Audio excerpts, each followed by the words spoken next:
Fala, pessoal! Pois bem, o Inter voltou a vencer. Inter que ficou 4 jogos sem vencer, sendo 3 no Brasileirão, ganhou do Juventude e com a vitória entrou no G6, que é um dos objetivos do Inter no campeonato. Foi de virada, 3-1. E novamente foi, após um momento de instabilidade, o Inter enfrenta o Juventude e consegue ter um resultado importante. Foi assim na primeira vitória do Roger no ano passado.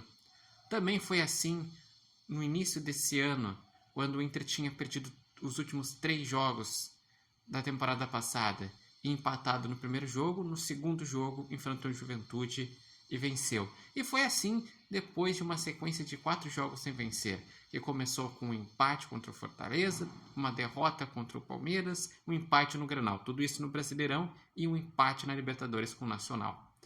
E quanto ao jogo, o Inter mereceu vencer. As estatísticas mostram isso. O Inter teve 13 finalizações contra 4 do Juventude. O Inter finalizou 7 chutes na direção do gol, o Juventude só 1. O Inter teve mais posse de bola. Mas o jogo não foi, digamos, um espetáculo do Inter. Não foi fácil por completo. Porque o Inter mais uma vez começou desligado. Que nem tinha começado desligado contra o Nacional, que nem tinha começado desligado contra o Palmeiras, como tinha começado desligado no Grenal. E o Internacional tomou um gol logo com 4 minutos do Batalha, num erro coletivo do sistema defensivo. Mas o Internacional aos poucos foi se ajeitando e numa jogada de Alan Patrick no escanteio cruzando para Vitor Gabriel, 2 vezes isso aconteceu e o Inter virou com um gol aos 18 e outro aos 39. E o Internacional, depois dos gols, começou a se encontrar no jogo, começou a ter mais o controle do meio de campo, começou a criar as oportunidades. E na segunda etapa, mais uma assistência do Alan Patrick para o Borré. Se teve um jogo na Libertadores que o Alan Patrick fez 3 gols, nessa vez ele fez 3 assistências. Joga muita bola o Alan Patrick. E esse resultado foi importante porque o Inter foi para o G6.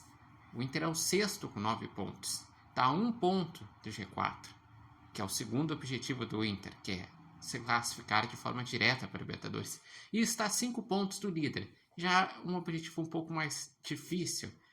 Mas o importante é que na rodada o Palmeiras perdeu.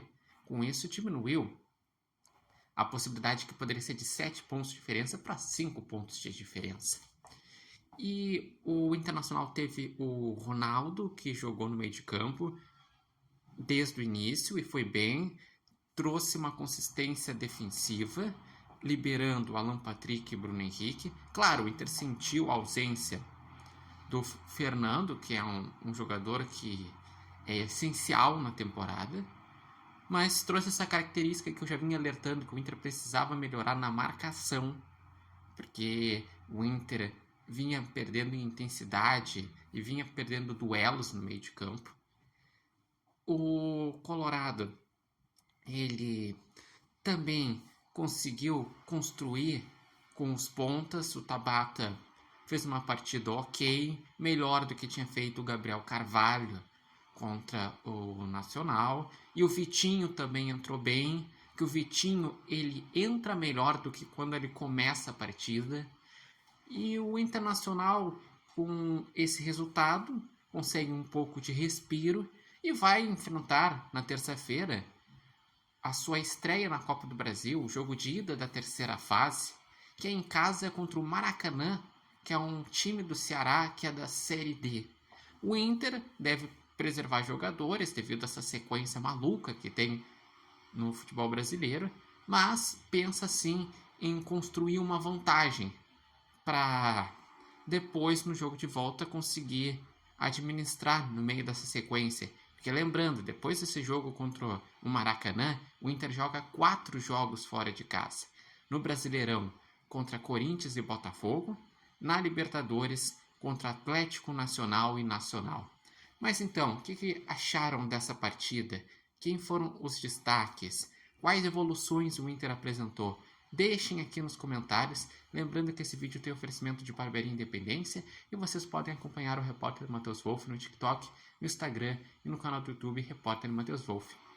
Mas ontem o principal era vencer. Mesmo que não tivesse desempenho, que teve no segundo tempo, no primeiro tempo não teve. Porque senão já ia gerar uma possível crise e ganhando, dar uma aliviada e buscar retomar a confiança.